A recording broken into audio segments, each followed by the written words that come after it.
Fala galera, Supimpa. Vou falar um pouco com vocês aqui o que eu achei de fazer as questões do Enem, uma análise geral das questões do Enem, como foi fazer as questões e o que eu espero do Enem de 2020. Para começar, antes de tudo, a gente falar, eu sei que eu postei essas questões muito tempo depois, então, ou seja, tipo assim, depois que já lançaram o gabarito, eu lancei muito tempo depois, então já tem um punhado de vídeo aí da galera resolvendo essas questões, então é o seguinte. O que eu fiz? Eu não assisti nenhum vídeo antes, tá? Então você, tipo, você fez isso aí pra se gabar? Não, não foi, tipo, pra isso. Foi porque é o seguinte, eu queria resolver como se eu realmente estivesse fazendo uma prova. Então, o máximo que eu fiz foi consultar o gabarito para poder ver se as respostas estavam certas, estavam batendo ou não. E por que que eu não vi os vídeos? Para não ficar uma coisa repetitiva, né? Para não ter no meu inconsciente lá, de que eu já vi aquele jeito o pessoal resolvendo, eu vou lá e faço da mesma forma, né? Então, eu não fiz pra gerar, tipo assim, o mesmo vídeo, só que outra pessoa é diferente, claro. Então, foi por isso que eu fiz do meu jeito, o máximo possível ali de realismo, de como eu resolveria as questões. Agora vamos falar um pouquinho das questões que eu achei mais difícil aqui desse Enem. Bom, eu separei, na verdade, eu achei 5 questões bastante difíceis, tá, assim, pro nível do Enem. A primeira delas foi a primeira questão que eu resolvi, né, a questão da tensão, que foi uma questão, assim, bem barra, tá? Mas eu podia fazer só testando cada resistor, cada lâmpada e ficaria melhor. Sim, você podia fazer isso, mas vamos supor que ele colocasse a resposta correta na quinta lâmpada e você tinha 10 para testar, então você ia fazer uma conta enorme. E do jeito que eu resolvi no vídeo, né, foi o primeiro vídeo que eu postei, foi um jeito assim mais abrangente, né, que eu falei de característica do circuito paralelo, característica do circuito em série, um pouquinho do circuito misto, né, e isso caracteriza tipo assim um raciocínio geral, né, uma fórmula, resolução geral que eu comentei no vídeo. Então isso foi bacana. Essa questão eu achei bem barra, bem pesada assim. A segunda questão que eu achei bastante difícil foi a questão 97 de conservação de energia. Por que eu achei ela difícil? Né? Querendo ou não, a resolução dela não é tão difícil, mas a sacada dela é difícil porque ela fala de energia de rotação. A gente não está tão acostumado a ver isso no ensino médio. Né? Então eu achei essa questão um pouco mais pegadinha assim, e uma questão difícil. Outra questão que eu achei mais da hora de fazer assim, foi a questão 109 do espectrômetro de massa, mas eu achar da hora não quer dizer que foi uma questão fácil, tá? Eu até tinha postado aí no Instagram, quem não me segue, segue aí @_ teorias bizarras. Eu falei que foi uma das questões que eu achei mais massas de fazer, por quê? Porque é uma questão do espectrômetro de massa, então você tem que analisar conceitos de eletromagnetismo com mecânica, então você joga na fórmula lá, a gente resolveu desse jeito aí, e analisa. Só que quando você vê isso na escola, no ensino médio, a gente bota em 2 dimensões. E o Enem trouxe pra gente em 3. Então ele sai da nossa zona de conforto e joga ali. Então além da sacada que você tem que fazer, pegar esses dois conteúdos ali da física, juntar num só, você tem que ainda ter a visão matemática ali de 3 dimensões e ver que isso aí tem um movimento em 2 dimensões que vai ser como a gente resolve o problema. Né? Uma outra questão que eu achei bastante difícil foi a questão 102, que foi a questão de calor, né? Na verdade o fluxo de calor.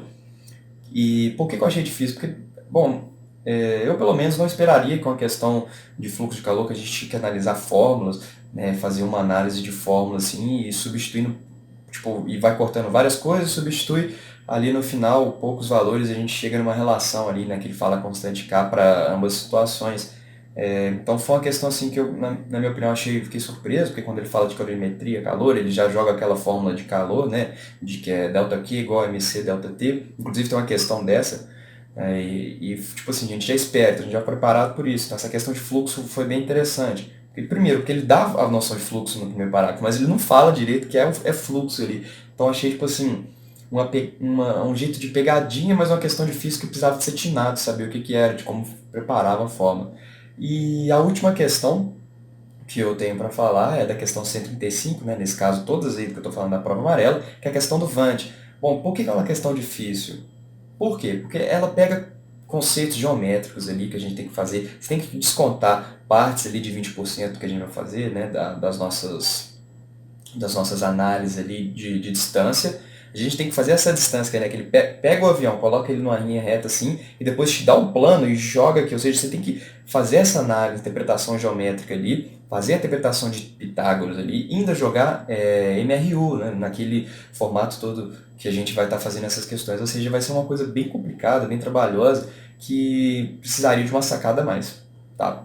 Então, assim, essas foram as questões que eu achei mais difíceis. Foram 5 questões, né? 91, 97, 109, 112 e 135 do caderno amarelo. Então, achei as mais trabalhosas, ou seja, de 10 a gente cortaria, tipo assim, 5 que eu achei questões trabalhosas, que precisaria de pensar mais, que precisaria de fazer uma análise melhor.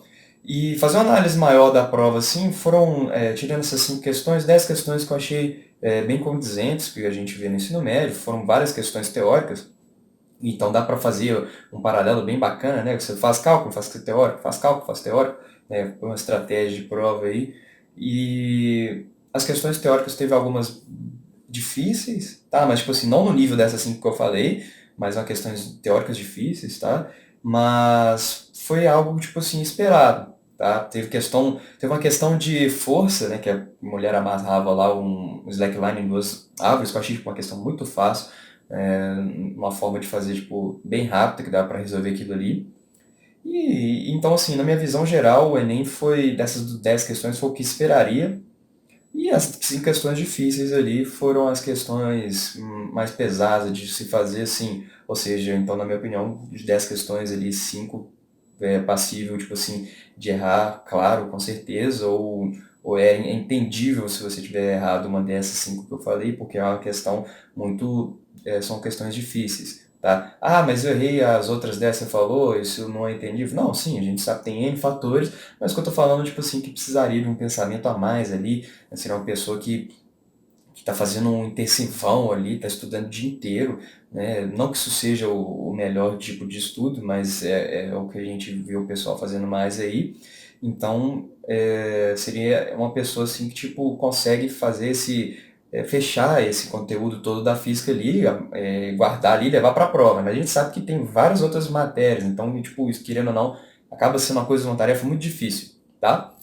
E o ponto positivo que eu achei desse Enem, além dessas questões teóricas que eu achei bacana, as outras questões sem ser tão difíceis, né, que nem eu falei, foi o quê? Foi o que a gente teve, não foi um Enem de continha, tá? Então, eles fizeram o quê? Eles trouxeram a parte matemática, como sempre tem que ter, para a gente fazer essa substituição, fazer os cortes, né, que a gente fez nessa questão de calor, na questão do espectrômetro de massa, é uma questão que a gente resolve com variável, ou seja, não resolve colocando números lá, mas não teve questão que tipo, assim, você tinha que fazer uma divisão com dois números depois da vírgula. Então isso tipo, atrasaria a sua vida. Né? Você podia falar assim, não consigo fazer essa questão porque a divisão dela era chata, era difícil. Então isso não teve. Então eu achei que isso foi um ponto positivo.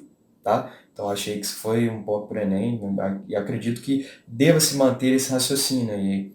Então acredito que o Enem de 2020 vai seguir essa ordem, né? essa lógica que está seguindo ao longo desses últimos anos aí, que está fazendo questões mais difíceis, mas questões que dá para fazer de boa, que são as questões com mais texto, e pegou dessa vez uma questão de física moderna, né? Que foi da Luz ali.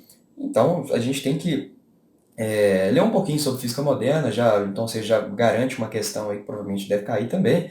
E são coisas assim que vão gerando mais questões que você vai acumulando aí ao longo da prova e vai te dando mais segurança. Então acredito que o Enem 2020 deve seguir essa linha aí de questões difíceis e questões fáceis.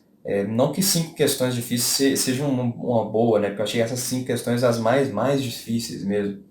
Então quando você faz 5 questões de ciência da natureza para física, você erra 5 questões da ciência da natureza para física, você ainda tem que pensar que você ainda tem química e biologia, né? Então, dependendo do seu pensamento ali na prova, você já fica mais ou menos assim, preocupado e ansioso. Mas, na minha visão, eles vão manter esse tipo de pensamento. Não sei como é que vai ser agora, nem como por causa da pandemia, não sei se eles vão afrouxar um pouco ou vão deixar, é, vão apertar mais, não sei como é que vai ser, ou se vão manter o mesmo nível, mas caso não tivesse pandemia, fosse tudo normal, do igual a gente estava mantendo, acredito que a lógica era manter essa sequência de questões aí mais difíceis. Então é isso, galera. Obrigado por vocês terem acompanhado aí essas séries de vídeos de questões aí. Eu pretendo fazer mais questões do que quando forem saindo as provas aí de outros lugares. Eu vou selecionar e fazer essas questões.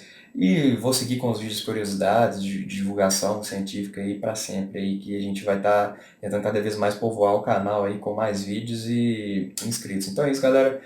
Compartilhe com todo mundo aí e quem for fazer o Enem, bom Enem. E é isso aí, valeu, falou.